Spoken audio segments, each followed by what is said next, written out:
अस्सलाम वालेकुम दोस्तों। ड्रामा सीरियल दोलाब ड्रामे जी नई ईंदड़ एपिसोड में छा थींदो तव्हांखे सॼी कहाणी ऐं अपडेट इन नंढड़ी ऐं छोटड़ी वीडियो में ॾींदासीं। वीडियो खे आख़िर ताईं ॾिसंदा। मुंहिंजो यूट्यूब चैनल द जमाली खे लाज़मी सब्सक्राइब कंदा तो सब्सक्राइब करण सां को मुंहिंजो बेल न निकिरंदो। काफ़ी असांजी हौसला अफ़ज़ाई थींदी ऐं तव्हांखे बि वधीक वीडियो ॾिसण वटां मिलंदा। तो तव्हांजो टाइम वेस्ट कोन पिया करायूं, हलूं था पंहिंजे कहाणी ऐं अपडेट जी तरफ़।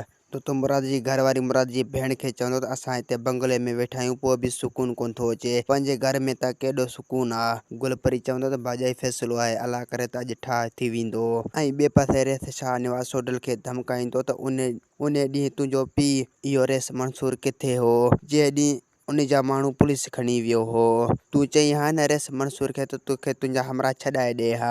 सोडल चवंदो तूं फ़ैसिले में रेस मंसूर जी ॻाल्हि न कर, तूं फ़ैसिलो कर ऐं तव्हां औरतुनि खे घरां न कढो आहे। ऐं ॿिए पासे काकर पंहिंजी भेण ऐं माउ खे चवंदो त मां दुश्मन खां संग चटी मां वठंदुसि। हाणे तमामु जल्द इन दुश्मन जी छोरी असांजे दर ते हूंदी।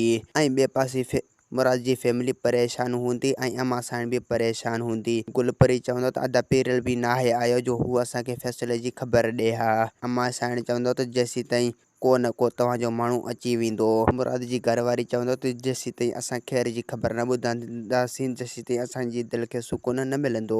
ऐं ॿिए पासे सूबेदार DSP साहिब खे चवंदो त जेसीं ताईं असां मंसूर में हथ नथा विझी सघूं, जेसीं ताईं हुननि जा माण्हू गिरफ़्तार त करे सघूं था।